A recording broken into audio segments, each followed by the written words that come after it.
Peralihan pembangkit listrik jadi penyebab listrik sering padam di Kota Ambon. PLN Unit Pelaksana Pelayanan Pelanggan atau UP3 Ambon mengakui kerap terjadi pemadaman listrik di wilayahnya. Hal ini berdasarkan keluhan pelanggan yang terdampak akibat pemadaman tersebut. Manajer PLN Unit Pelaksana Pelayanan Pelanggan atau UP3 Ambon, Yusrizal, mengatakan pemadaman yang terjadi belakangan ini disebabkan pengalihan pembangkit listrik. Jika sebelumnya pasokan listrik bersumber dari kapal pembangkit listrik LMFPP Karadeniz Powership Yasin Bey milik Turki, kini dialihkan ke kapal pembangkit listrik terapung Berge Mounted Power Plant atau BMPP Nusantara 1 milik PT Indonesia Power. Yusrizal melanjutkan dampak dari pergantian pembangkit listrik itulah yang membuat Kota Ambon sering padam. Pasalnya, kata dia, untuk peralihan pembangkit listrik dibutuhkan penyesuaian terlebih dulu sehingga kinerjanya bisa kembali normal. Ia pun meminta masyarakat Kota Ambon bisa memaklumi kondisi yang sementara terjadi saat ini.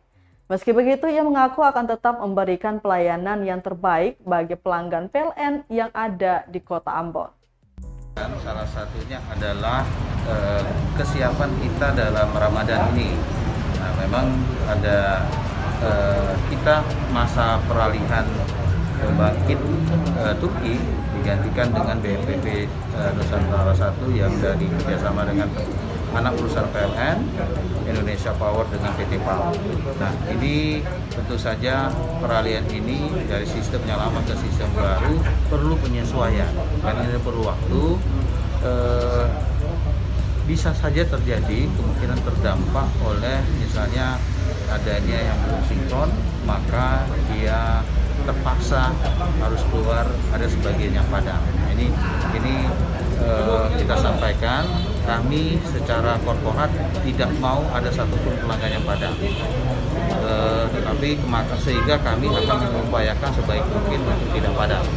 Kami harap pelanggan masyarakat di Kota Ambon memaklumi kondisi ini. Kami senantiasa untuk selalu berusaha meningkatkan pelayanan kami.